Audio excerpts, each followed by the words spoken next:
جی بسم اللہ الرحمن الرحیم. ہم اصول فقہ کا مطالعہ کر رہے تھے اور اصول فقہ میں ہماری جو بحث چل رہی تھی فی الحال وہ تھی مباحث حکم کی. ٹھیک ہے جی. ہم نے کہا تھا بنیادی طور پہ اصول فقہ میں بحثیں کتنی ہیں؟ مباحث حکم، مصادر شریعت کی بحث ہے، سیکنڈ قواعد لغوی عربیہ کی بحث ہے،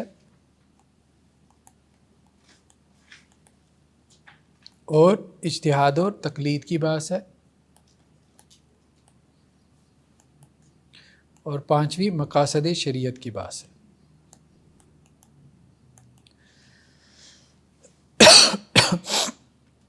مباحث حکم میں لاسٹ ٹائم ہم نے ڈسکس کی تھی حاکم کی بحث. ٹھیک ہے، فائنل اتھارٹی کون ہے؟ آج ہم نے بحث کرنی ہے حکم کی. حکم کیا چیز ہے؟ پھر ہے محکوم فی اور پھر ہے محکوم علیہ. حکم کی بنیادی طور پہ دو قسمیں ہیں، حکم تکلیفی اور حکم وضعی.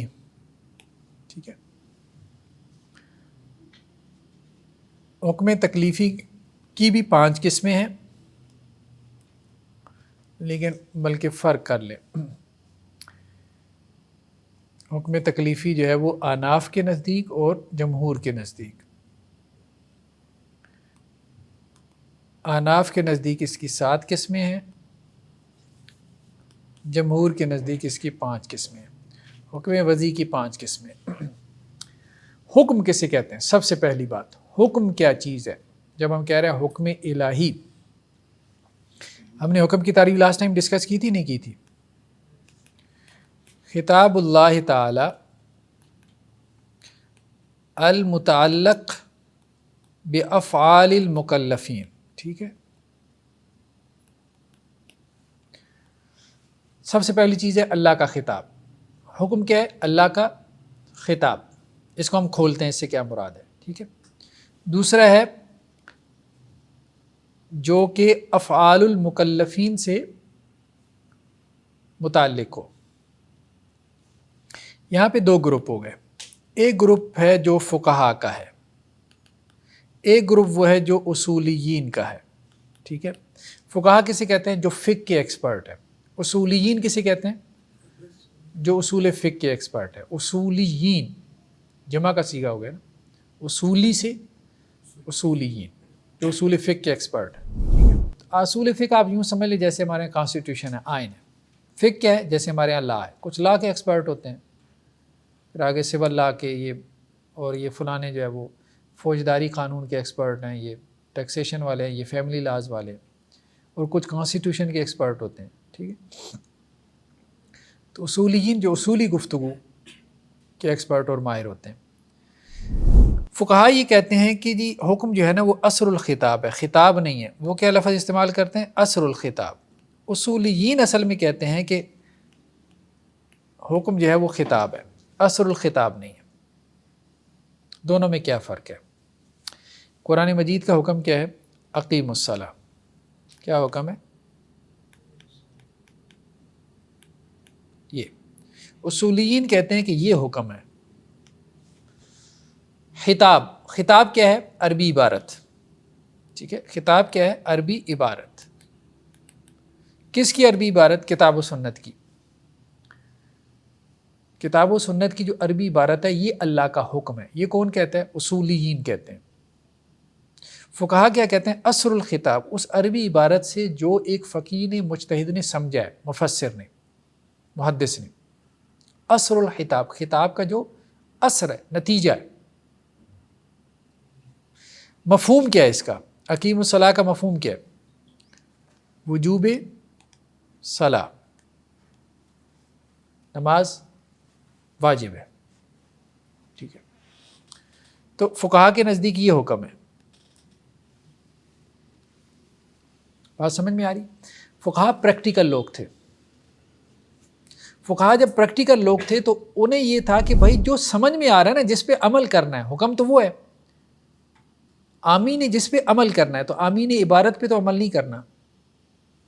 اس عبارت کی مفہوم پہ عمل کرنا ہے. اقیموا الصلاۃ و آتوا الزکاۃ.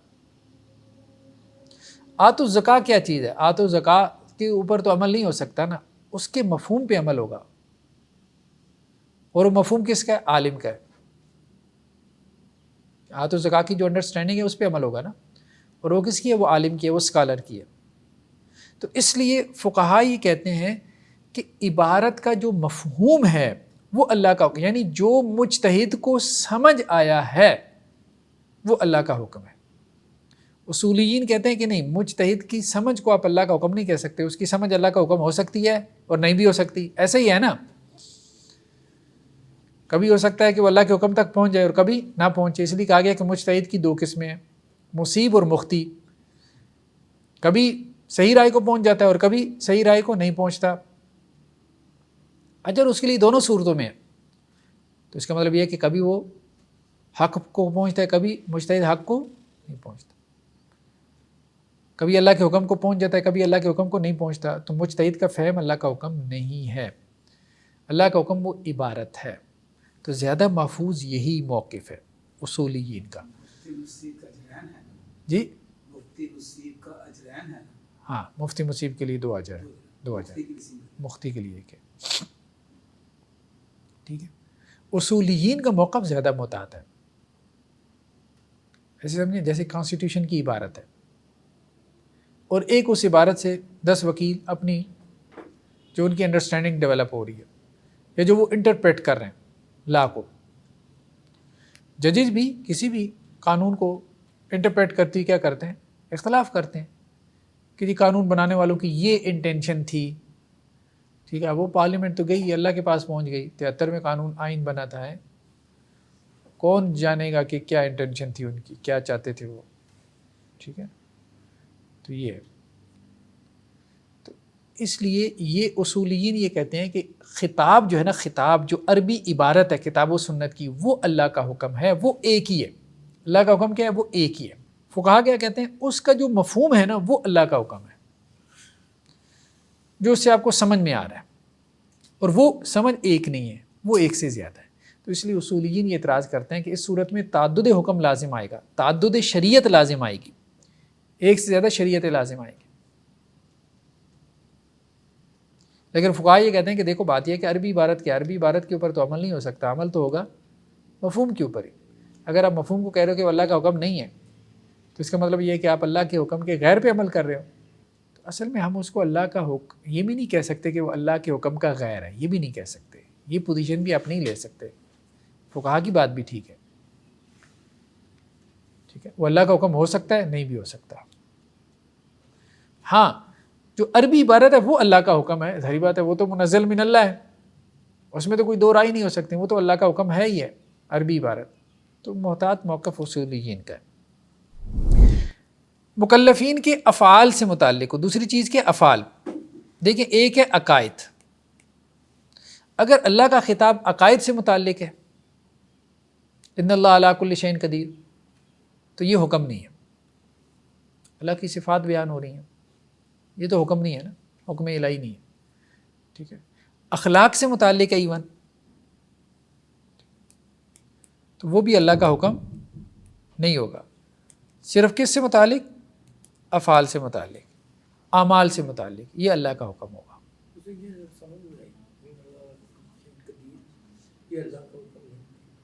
حکم سے مراد وہ یہ کہہ رہے ہیں کہ پریکٹیکل چیزیں ہیں. ان اللہ علی کل شیء قدیر، وہ کہتے ہیں اللہ کا حکم نہیں ہے. یعنی حکم سے مراد کسی کو آرڈر دینا نا، اس میں اللہ نے کیا حکم دیا آپ کو؟ اقیم الصلاۃ، نماز پڑھو، یہ تو حکم سمجھ میں آ رہی ہے. حکم کسے کہتے ہیں؟ ایک بندہ دوسرے کو کیا کر رہا ہے؟ آرڈر دے رہا ہے. مثال کے طور پہ میں آپ کو کہتا ہوں بھائی کل آپ نے سبق یاد کر کے آنا ہے، یہ حکم ہے. اور میں کہتا ہوں ایران کے صدر صاحب پاکستان کے دورے پہ آئے ہیں، یہ تو حکم نہیں ہے، اطلاع. ہاں، خبر، اطلاع ہے. تو حکم سے مراد امر، آرڈر، اس معنی میں وہ لے رہے ہیں کہ جس میں آپ سے کوئی مطالبہ کیا جا رہا ہے کہ آپ یہ کرو، ڈوز اینڈ ڈونٹس، یہ کرو یہ نہ کرو. ٹھیک ہے. تو اس لیے عقائد جو ہے وہ احکامات میں نہیں آتے. جنت کا بیان ہے، جہنم کا بیان ہے. اب اس میں کیا ہے؟ ایک ہے جنت کی طرف دوڑ لگا دو، یہ تو حکم ہے. جہنم سے بچو، جہنم کی آگ سے بچو، یہ بھی حکم ہے. جنت ایسی ایسی ہے، یہ کوئی حکم نہیں. تو دوسری چیز ہے افعال، افعال سے متعلق ہو. اور افعال بھی کس کے؟ مکلفین کے. مکلف کون ہے؟ دو ہی ہیں. کون ہے؟ دو، جن اور انسان.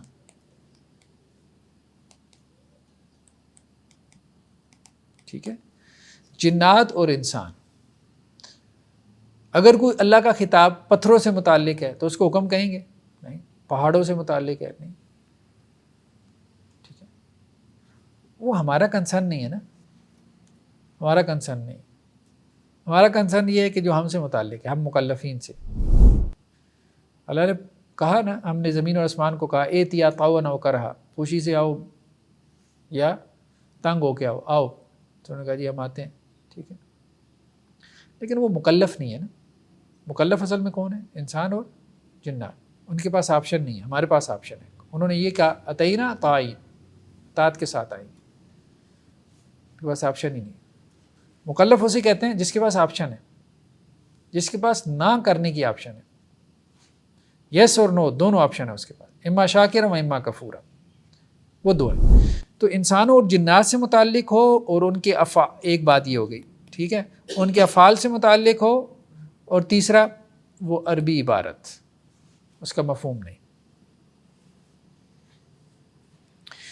ہاں، اب ہم آتے ہیں اصل میں حکم تکلیفی ہے کیا.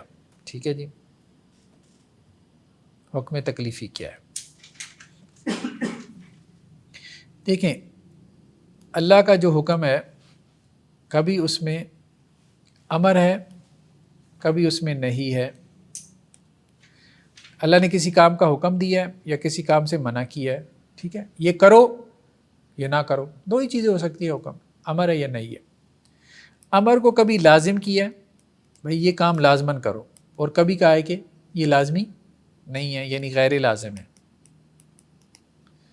تو جب وہ لازم ہے تو اس کو کہتے ہیں فرض. ٹھیک ہے، اس کو کیا کہتے ہیں؟ فرض یا واجب. اور اگر وہ لازم نہیں ہے تو اس کو کیا کہتے ہیں؟ مستحب یا مندوب.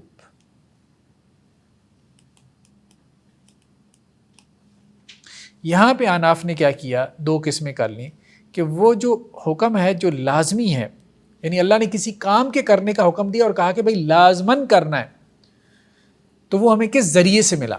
تو احناف کہتے ہیں اگر قطعی ذریعے سے ملا تو وہ فرض ہے. ٹھیک ہے، قطعی ذریعے سے ملا تو وہ فرض ہے.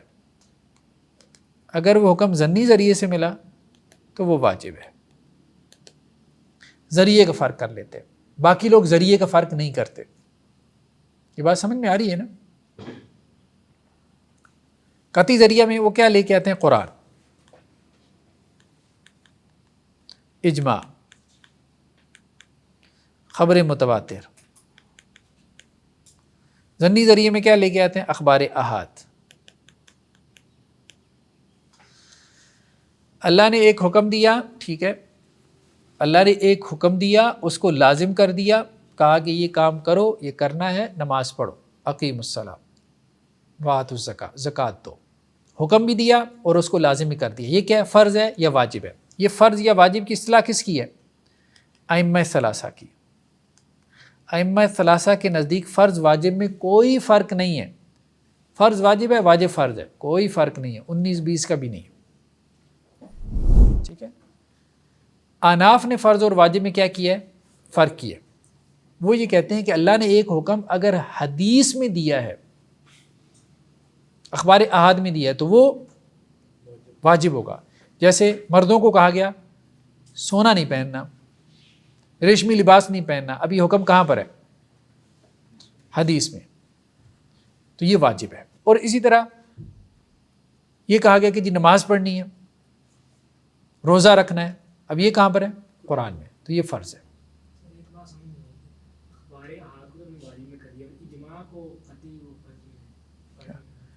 اجماع جو ہے مطلب وہ ہم آگے اجماع کی بحث میں پڑھیں گے انشاءاللہ سے.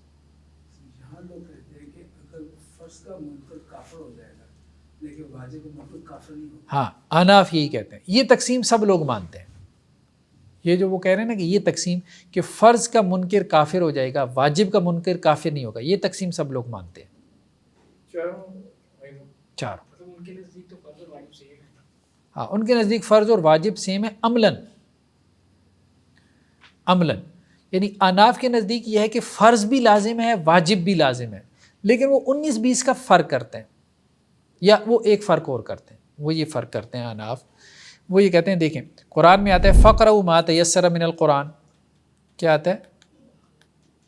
فَقْرَؤْا مَا تَيَسَّرَ مِنَ الْقُرْآنِ، ٹھیک ہے، کہ نماز کے اندر کیا کرو؟ قرآن پڑھو. نماز میں قراءت جو ہے، قراءت یہ کیا ہے؟ یہ فرض ہے. نماز میں قراءت کرنا کیا ہے؟ فرض ہے. کیوں؟ کیونکہ نماز میں قراءت کرنے کا حکم کہاں پہ آ گیا؟ قرآن. یہ آ گیا قرآن، ٹھیک ہے. دوسرا ہمارے پاس ہے حدیث. حدیث میں کیا ہے؟ حدیث میں ہے کہ لا صلاۃ لمن لم یقرأ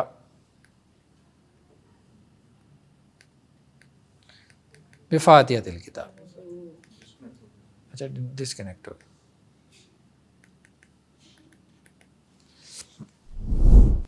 تو حدیث میں یہ ہے کہ لا صلاۃ لمن لم یقرأ بفاتحۃ الکتاب، ٹھیک ہے. اب وہ یہ کہتے ہیں کہ جی یہ بات حدیث میں آتی ہے کہ جس نے سورہ فاتحہ نہیں پڑھی اس کی نماز نہیں ہوئی. تو یہاں پہ بھی انداز کیا بتا رہا ہے کہ یہ کیا چیز ہے؟ لازم ہے. یہ حکم کیا ہے؟ لازم ہے. اچھا لازم ہونے کا کیسے پتہ چلے گا؟ انداز سے، قرینے سے. یعنی ایک حکم لازم ہے کہ نہیں ہے، آپ کو کیسے پتہ چلے گا کہ یہ لازم ہے یہ لازم نہیں ہے؟ تو وہ کہتے ہیں دو چیزیں، ایک خطاب کا انداز ہوتا ہے، انداز خطاب، ٹھیک ہے، اور دوسرا قرینہ ہوتا ہے،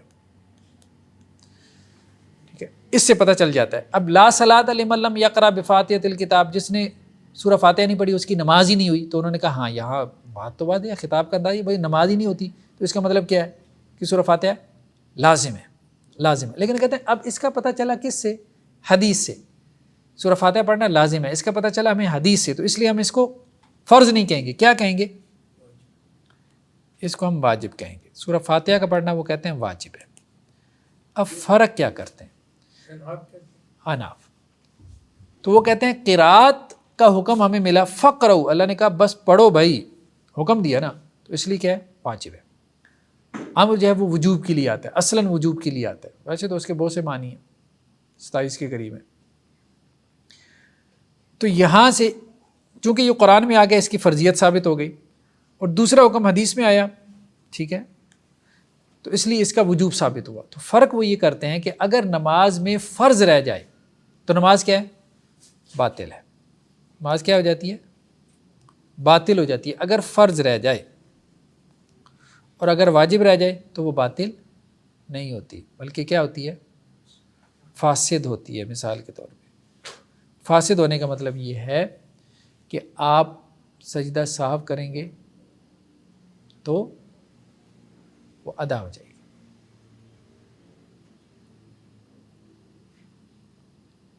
اس کی کمی پوری ہو جائے گی. تو فرض اور واجب سے احناف نے کیا فرق نکالا کہ فرض کے رہ جانے سے ایک عبادت کیا ہوگی؟ نہیں ہوگی، کیونکہ وہ فرض رکن کی مانند ہے. وہ فرض کیا ہے؟ رکن ہے، اس کے اوپر وہ عبادت کھڑی ہے، وہ پلر ہے. پلر ہی نہیں ہے تو وہ عبادت کہاں ہوگی؟ نہیں ہوگی، ٹھیک ہے. اور جو چیز سنت سے ثابت ہے، حدیث سے ثابت ہے، وہ لازم تو ہے لیکن وہ واجب ہے. اگر وہ رہ جائے گی تو اس کی کمی کسی طرح سے پوری ہو سکتی. تو عملی مسائل میں، عقیدے کے مسائل میں سب مانتے ہیں فرض اور واجب کے فرق کو. عقیدے کے مسائل میں کیا ہے؟ سب. اچھا یہ جو فرق ہے نا، ہم اس کو عنوان دیتے ہیں فرق، ٹھیک ہے. یہ فرق ہم نے کہا عقائد میں تو سب مانتے ہیں، ٹھیک ہے. فرض اور واجب کا فرق عقائد میں تو سب مانتے ہیں. کیا مانتے ہیں؟ کہ جو فرض ہے اس کا منکر کیا ہے؟ کافر ہے، ٹھیک ہے. اور واجب کا منکر کیا ہے؟ یہ کافر نہیں ہے. یہ فرق تو سب مانتے ہیں، ٹھیک ہے. دوسرا جو فرق ہے وہ ہے عملی مسائل میں. اس میں بھی ایک ایکسیپشن ہے، وہ ہے حج کی. حج کے بارے میں یہ سب مانتے ہیں. کیا چیز؟ فرض اور واجب کا فرق، حج میں فرض اور واجب کا فرق سب مانتے ہیں، اس کی وجہ نص ہے، ٹھیک ہے، اس کی وجہ کیا ہے؟ نص ہے۔ حج میں کچھ احکامات فرض ہیں، کچھ واجب ہیں۔ جو فرض ہیں ان کے رہنے سے کیا ہے؟ حج ادا نہیں ہوتا، جیسے وقوف عرفہ، عرفات کا قیام، اس کو ہم کیا کہتے ہیں؟ وقوف عرفہ، عرفات کا قیام۔ تو وقوف عرفہ یہ رکن ہے، یہ فرض ہے، یہ نہیں ہوگا تو حج نہیں ہوگا۔ کچھ احکامات حج میں ایسے ہیں کہ جو فرض نہیں ہے، وہ کیا ہیں؟ وہ واجب ہیں۔ اگر وہ واجب رہ جائے گا تو پھر کیا کرنا پڑے گا؟ دم لازم ہے، ٹھیک ہے، ایک قربانی دینی پڑے گی نا، تو وہ دم دینے سے کیا ہوگا؟ وہ عبادت آپ کی ایکسیپٹڈ ہے۔ لیکن یہ حج میں تو یہ تقسیم ہمیں رسول اللہ صلی اللہ علیہ وسلم سے ملتی ہے، لیکن باقی معاملات میں یہ جو تقسیم ہے عبادات میں، یہ تقسیم ہمیں نہیں ملتی، باقی معاملات میں اللہ کے رسول صلی اللہ علیہ وسلم سے نہیں ملتی۔ اب یہاں یہ تقسیم پیدا ہو گئی، جمہور نے کہا کہ یہ تقسیم نہیں ہے، حج کے علاوہ میں یہ تقسیم نہیں ہے۔ احناف نے اس تقسیم کو لے لیا، ٹھیک ہے، اس تقسیم کو لے کے انہوں نے کیا کیا؟ انہوں نے ایک باطل بنا دیا اور ایک فاسد بنا دیا، ٹھیک ہے۔ انہوں نے کہا کہ جی فرض رہ جائے تو عبادت باطل ہوتی ہے، ہوتی نہیں ہے، اور اگر واجب رہ جائے تو عبادت کیا ہوتی ہے؟ فاسد ہوتی ہے، مطلب اس کی کمی پوری کر لیں سجدہ صاحب وغیرہ سے۔ جی نہیں وہ تو حدیث میں ہے نا، لیکن سجدہ صاحب تو یہ نہیں ہے حدیث میں کہ جی یہ واجب ہے تو یہ واجبات کی فہرست ہے تو سجدہ صاحب کرو گے تو نماز ہو جائے۔ آپ صلی اللہ علیہ وسلم نے صرف ایک بنیاد پہ سجدہ صاحب کیا، نماز میں کمی بیشی پہ، بس نماز میں اضافہ ہو گیا تو آپ نے سجدہ صاحب کیا، کمی ہوگی تو سجدہ صاحب کیا، یعنی رکعات زیادہ ہو گئیں یا کم ہو گئی، ٹھیک ہے۔ اس کے علاوہ کوئی ہمیں فہرست نہیں ملتی کہ جس فہرست کے اوپر آپ صلی اللہ علیہ وسلم نے سجدہ صاحب واجب کیا ہو۔ نماز میں کمی بیشی، وہ بھی کمی بیشی میں آ جاتی ہے نا، تو سجدہ صاحب کی جتنی بھی روایتیں ہیں وہ نماز میں کمی بیشی کے گرد گھوم رہی ہیں، جو صحیح روایات ہیں۔ اچھا جی، تو ہم یہ بات کر رہے تھے کہ اللہ نے حکم دیا ہے، ٹھیک ہے، اب وہ حکم اگر لازم درجے کا ہے تو وہ فرض ہے، یعنی اس کا کرنا لازمی ہے۔ تو احناف کے نزدیک فرض کا تارک بھی گناہ گار ہے، واجب کا تارک بھی گناہ گار ہے۔ ہاں یہ بات ان کے احناف کے نزدیک، سب کے نزدیک واجب اور ہے، فرض اور ہے جی۔ یہ جو ہم پڑھ رہے ہیں، اب پڑھا ہے کہ نماز میں یہ واجب ہے، یہ فرض ہے، اب آپ فرما رہے ہیں کہ احناف کے نزدیک واجب اور فرض کا جو ہے تارک گناہ گار ہے، کیونکہ اس کا حکم ہے نا لازمی طور پہ کہ یہ کرنا ہے، تو اب اگر اس کو نہیں کرے گا تو گناہ گار ہوگا، ٹھیک ہے۔ وتر واجب ہے، واجب کو چھوڑے گا تو گناہ گار ہوگا۔ ہاں وہ صرف اتنا فرق کرتے ہیں کہ فرض کا تارک زیادہ گناہ گار ہے، واجب کا تارک تھوڑا کم گناہ گار ہو جائے گا، ایک فرق تو انہوں نے یہ کیا، لیکن گناہ گار ہے،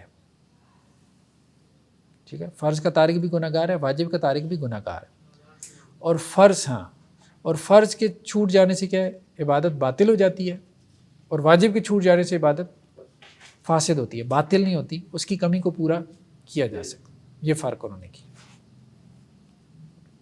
لیکن دوسرے اس فرق کو نہیں مانتے، وہ کہتے ہیں کہ یہ بات جو ہے نا کہ قطعی ذریعہ، ظنی ذریعہ، تو یہ قطعی اور ظنی ذریعہ تو ہمارے لیے ہے، صحابہ کے لیے تو نہیں تھا۔ صحابہ جو آپ صلی اللہ علیہ وسلم سے براہ راست دین حاصل کر رہے تھے، ان کے لیے تو ذریعہ درمیان میں تھا ہی نہیں۔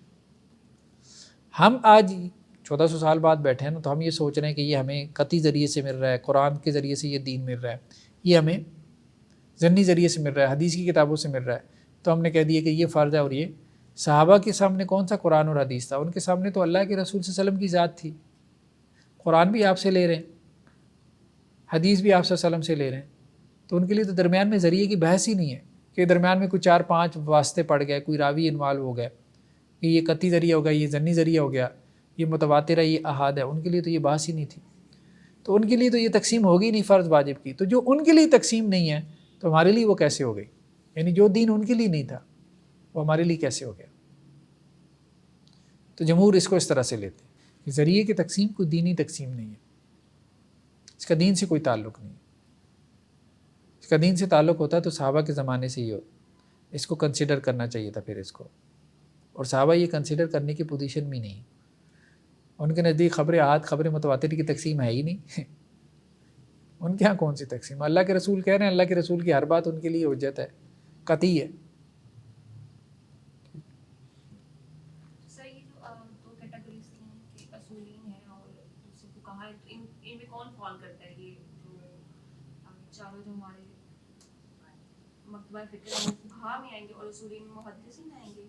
اصولیین اصول فقہ کے ماہر ہوتے ہیں، وہ تو اور لوگ ہیں نا جنہوں نے اصول فقہ پہ کتابیں لکھی ہیں، ٹھیک ہے، ان کو اصولیین کہتے ہیں. باقی جو وہ ہر پانچ جو مکاتب فکر ہیں وہ ہر مسلک کے اندر نا، ہر شوافے کے اندر اصول فقہ کا بہت زیادہ کام ہے، سب سے زیادہ. شروع میں ہمارا جو پہلا لیکچر تھا نا وہ یہی تھا کہ اصولیین کون ہیں، کنہوں نے اصول فقہ پہ کتابیں لکھی ہیں.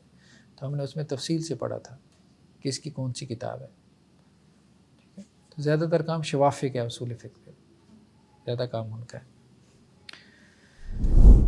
جی دوسرا کیا ہے؟ غیر لازم، مستحب، یعنی اللہ نے ایک چیز کا حکم دیا ہے لیکن اس کو لازم قرار نہیں دیا، اس چیز کو لازم قرار نہیں دیا، ٹھیک ہے. اب یہ کیا ہے؟ اس میں مثال کے طور پہ یا ایھا الذین آمنوا اذا تداینتم بدین الی اجل مسمی فاکتبوا، ٹھیک ہے. جب آپس میں تم لین دین کا معاملہ کرو تو کیا کرو؟ اس کو فاکتبوا. اب یہ حکم تو ہے لیکن یہ لازم نہیں. لین دین کا معاملہ کرو یعنی قرض، کسی کو قرض دو یا کسی سے قرض لو تو اس کو ریٹرن میں کر لیا کرو، لکھ لیا کرو کہ میں نے اتنا قرض لیا، اتنا قرض دیا، اس پہ 2 گواہ بھی بنا لو. لیکن یہ حکم کیا ہے؟ یہ فرض نہیں ہے، یہ ریکمینڈڈ ہے، مستحب ہے. مستحب کہتے ہیں کہ وہ حکم دیا کہ بھائی یہ کرو، اس کا کرنا بہتر ہے، کرو گے تو ثواب ملے گا، نہیں کرو گے تو گناہ نہیں. فرض ہے، اس کا کرنا لازم ہے، کرو گے تو ثواب ملے گا، نہیں کرو گے تو گناہ ملے گا، یہ فرض ہے. مستحب کیا ہے؟ کرو گے تو ثواب ملے گا، نہیں کرو گے تو گناہ کوئی نہیں. اس کو مندوب بھی کہتے ہیں.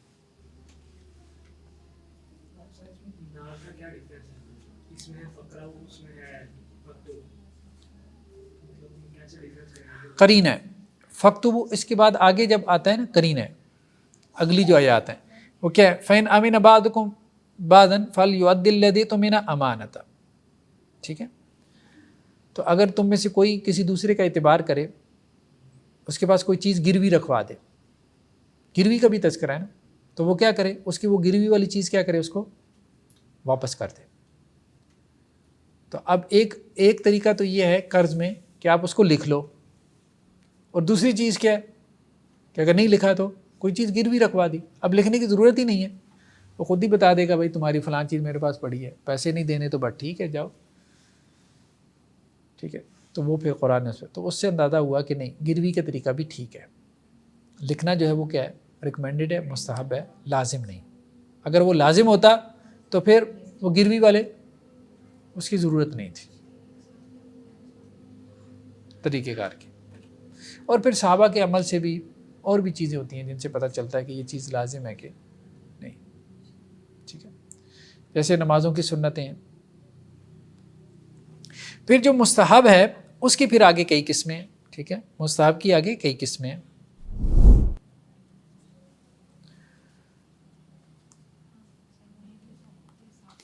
ایک سنت موقدہ ہے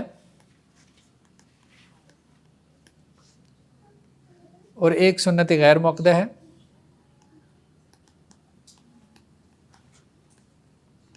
اور ایک سنت عادت ہے. اس کو مندوب بھی کہہ دیتے ہیں، ہم نے کہا، ٹھیک ہے. احناف کے یہاں کچھ ذرا اصطلاحات میں تھوڑا تفصیل بھی ہے، تھوڑا ڈیفرنٹ بھی ہیں، لیکن ہم زیادہ اس میں تفصیل میں نہیں جا رہے کیونکہ اب ظاہری بات ہے یہ وہ کوئی حنفی اصول فقہ کی کتاب نہیں ہے جس کو ہم اسٹڈی کر رہے ہیں، تو اوورآل کمپیریٹیو اصول فقہ کی کتاب ہے. سنت موقدہ. سنت موقدہ وہ سنت ہے، یعنی وہ حکم جو آپ صلی اللہ علیہ وسلم نے دیا اور اس کو کیا بھی لیکن اس کو لازم نہیں کیا، ٹھیک ہے. جیسے اذان ہے، احناف کے نماز با جماعت، یہ بھی سنت موقدہ ہے. سارے فقہا کے نزدیک نہیں، حناف کے یہاں. عیدین کی نماز اس میں آ جاتی ہے سنت مؤکدہ کی مثال میں. سنت غیر مؤکدہ یعنی وہ سنت جس کو آپ نے ایمفیسائز نہیں کیا. سنت ہے لیکن اس کو لازم نہیں کیا گیا. مثال کے طور پہ عصر کی سنتیں ہیں یا عصر کی سنتیں ہیں, ٹھیک ہے, مغرب کی سنتیں ہیں,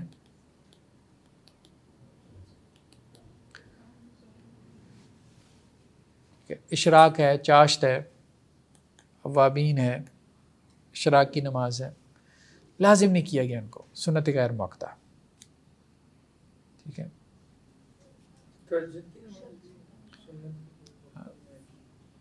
تہجد سنت مؤکدہ میں آ جاتی ہے, اس کی تاکید ہے کافی زیادہ.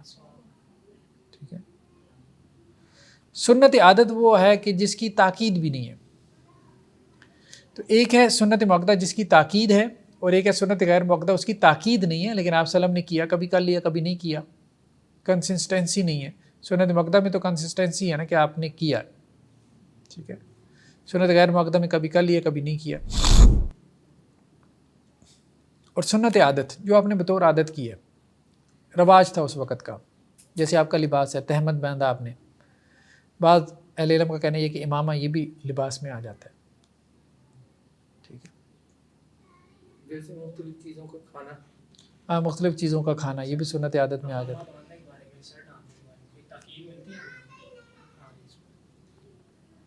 بہت مشکل ہے تاکید نکالنا سر ڈھانپنے کے بارے میں, بہت مشکل ہے.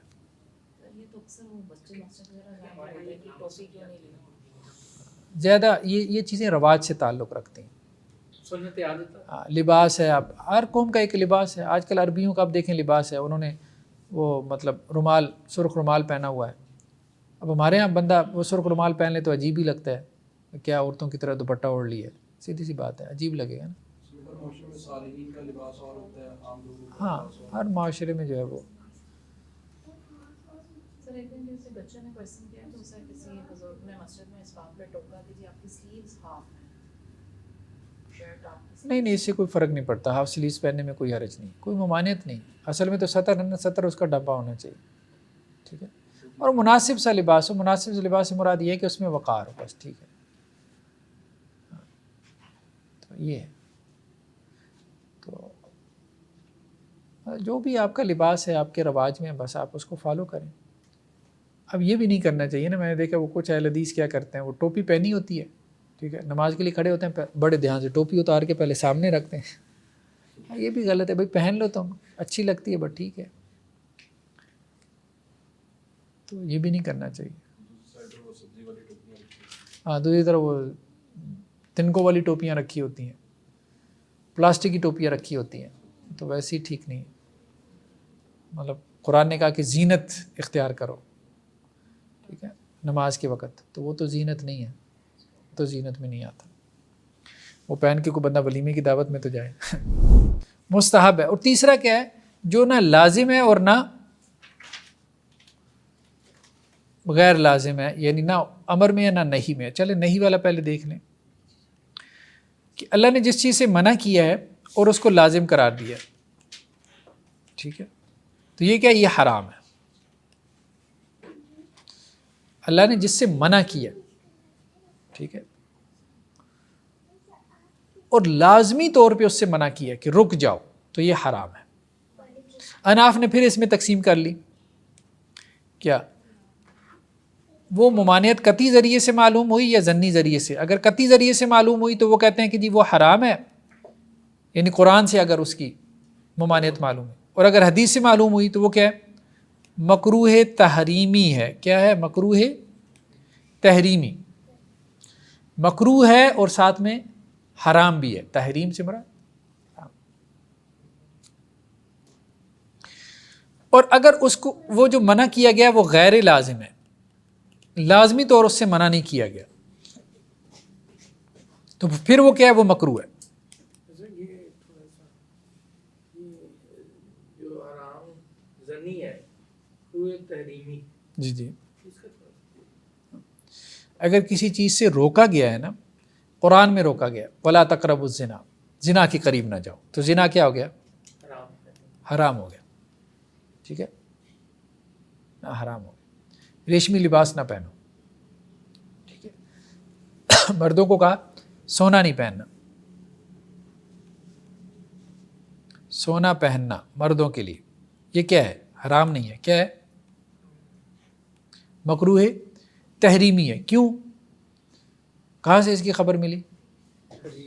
حدیث سے، یہ بات ہو رہی ہے۔ عملی طور پر کیا فرق ہے؟ کس میں؟ جیسے اس میں کہا کہ ایک باطل رہتی ہے ایک فاسد رہتی ہے، تو ان دونوں میں کیا فرق ہے؟ حرام اور مکروہ ہے؟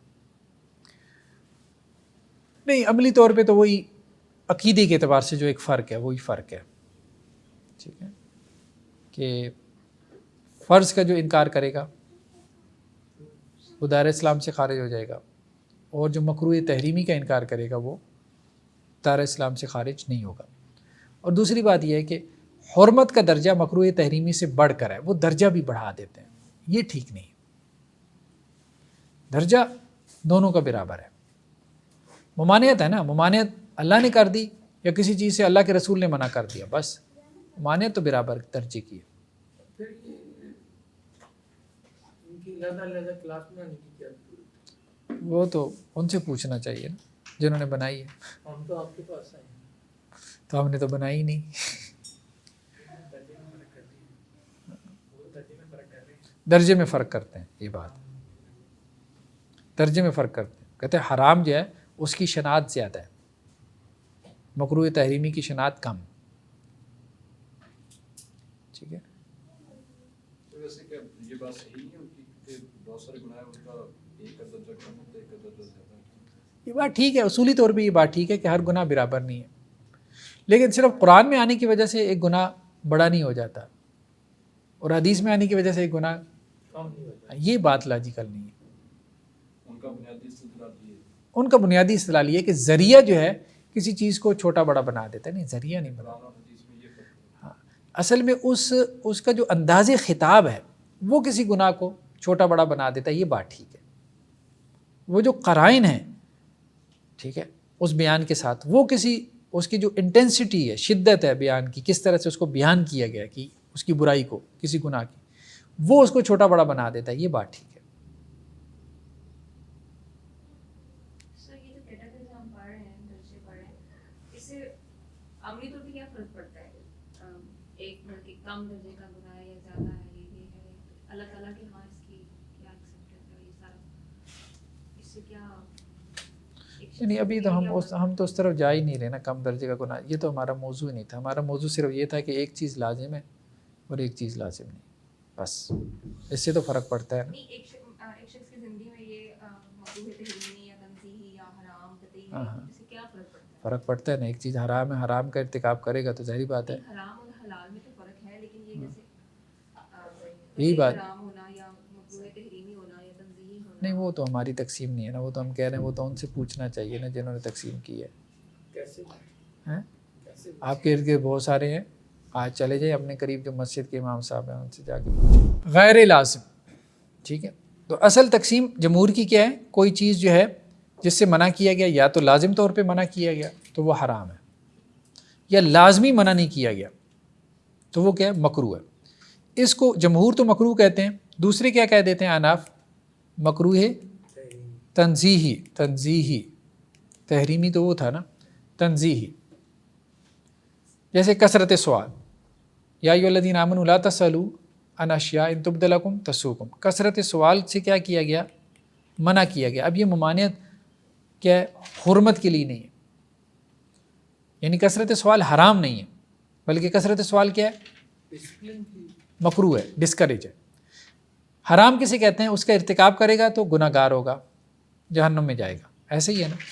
مکروہ کسے کہتے ہیں؟ جس کا ارتکاب کرے گا تو گناہ گار نہیں ہے، مکروہ کا ارتکاب کرنے سے گناہ گار نہیں ہوگا، یہ والا مکروہ، ٹھیک ہے، اس کا ارتکاب کرنے سے گناہ گار نہیں ہوگا، کیونکہ وہ لازم نہیں ہے نا، اسے لازمی طور پہ نہیں روکا گیا، کہا گیا کہ رک جاؤ، اچھا ہے رک جاؤ، یہ نہ کرو، اچھا ہے، یہ ٹھیک نہیں ہے۔ تو انداز ہوتا ہے نا کسی چیز سے روکنے میں، بعض اوقات انداز حتمی ہوتا ہے، بھائی یہ تو نہیں کرنا تم نے،